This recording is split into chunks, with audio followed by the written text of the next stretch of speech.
5 سال بعد وطن لوٹا اور سب کچھ بدل چکا تھا۔ 5 سال بعد میں وطن واپس آیا۔ بس ایک عام دن تھا، لیکن میرے لیے وہ دن زندگی کا سب سے انوکھا لمحہ لے کر آیا۔ میرا نام انور ہے۔ میں جب 25 سال کا ہوا تو میری ماں نے میرے سامنے 2 لڑکیوں کی تصویریں رکھیں۔ ایک لڑکی کا رنگ سانولا تھا، مگر اس کے چہرے پر معصومیت اور وقار جھلک رہا تھا۔ میری ماں نے کہا، بیٹا یہ لڑکی یتیم ہے، اپنے چچا کے ساتھ رہتی ہے۔ اس کے چچا چاہتے ہیں کہ فرض ادا ہو جائے، شادی ہو جائے تاکہ وہ اپنا گھر بسائے۔ مجھے وہ سادہ سی لڑکی پسند آ گئی اور میں نے ہاں کر دی۔ میری شادی سادگی سے ہوئی اور صرف 1 مہینہ بعد میرا ویزا آ گیا۔ میں بیرون ملک چلا گیا۔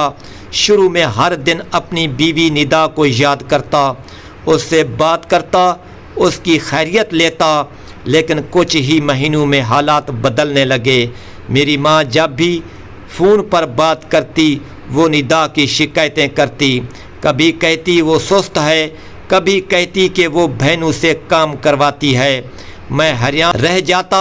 ندا تو شادی کے پہلے مہینے میں بہت محبت کرنے والی، خاموش اور فرما بردار تھی، لیکن میری ماں کی باتوں نے آہستہ آہستہ میرے دل میں شک ڈال دیا۔ ایک دن ماں نے فون پر کہا، بیٹا تمہاری بیوی ہمیں تانے دیتی ہے، کہتی ہے تم لوگ میرے شوہر کی کمائی کھاتے ہو۔ میرا دل ٹوٹ گیا۔ میں نے سوچا کہ ایسی بات تو ندا کبھی کر ہی نہیں سکتی، لیکن پھر بھی ماں کی باتوں پر یقین کرتا رہا۔ آہستہ آہستہ ندا سے بات چیت کم ہوئی اور بالآخر مکمل ختم ہو گئی۔ 5 سال گزر گئے۔ میں نے کبھی ندا سے براہ راست پوچھنے کی کوشش نہیں کی کہ سچ کیا ہے، بس ماں کی باتوں کو سچ مان لیا۔ جب 5 سال بعد میں وطن لوٹا تو میرے دل میں عجیب سی گھبراہٹ تھی۔ کیا ندا ویسی ہی ہوگی؟ کیا وہ بدل گئی ہوگی؟ میں گھر آیا، سب نے میرا استقبال کیا، لیکن ندا نظر نہیں آئی۔ میں نے بھی اس سے ملاقات کی کوشش نہیں کی، کیونکہ دل میں عجیب سا بوجھ تھا۔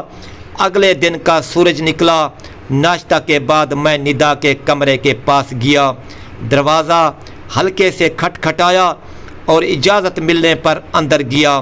وہاں منظر کچھ اور ہی تھا۔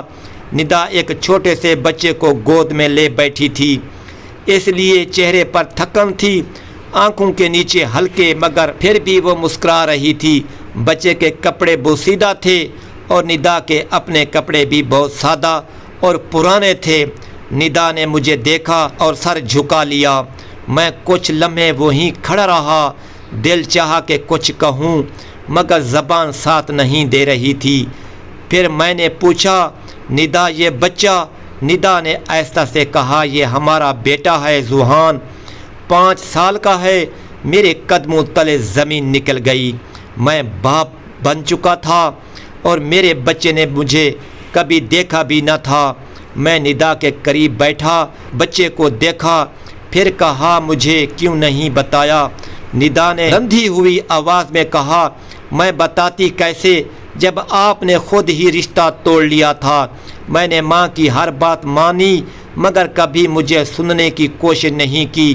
میں نے ہر الزام چپ چاپ سہا، کیونکہ میں جانتی تھی کہ آپ کو میری سچائی سے دلچسپی نہیں۔ میری آنکھوں میں آنسو تھے۔ میں نے بچے کو گود میں لیا اور خود کو کوسنے لگا۔ میں نے ندا سے کہا، مجھے معاف کر دو، میں بہت بڑا ظالم تھا، میں نے بغیر سنے فیصلہ کیا۔ ندا نے کہا، میں نے کبھی شکایت نہیں کی انور، میں تو بس دعاؤں میں آپ کی حفاظت مانگتی رہی۔ ذوحان کو آپ کی کہانیاں سناتی رہی، اسے بتایا کہ اس کا بابا بہت اچھا ہے، بس کام پر گیا ہے۔ میں ٹوٹ چکا تھا اسی وقت۔ میں ماں کے کمرے میں گیا، ان سے سوال کیا، ماں آپ نے ندا کے بارے میں مجھے کیوں جھوٹ بولا؟ ماں نے نظریں چرا لی، کہا، مجھے لگا وہ تمہیں ہم سے دور کر دے گی۔ میں نے اپنی بہو کو نہیں، اپنے بیٹے کو بچایا۔ میں نے کہا، ماں آپ نے مجھے میری بیوی اور بیٹے سے دور کر دیا، یہ قربانی نہیں، یہ ایک جرم ہے۔ اب میں ہر دن ندا کا دل جیتنے کی کوشش کرتا ہوں، ذوحان کے ساتھ وقت گزارتا ہوں، ندا کے زخموں پر مرہم رکھتا ہوں، لیکن وہ 5 سال وہ واپس نہیں آ سکتے۔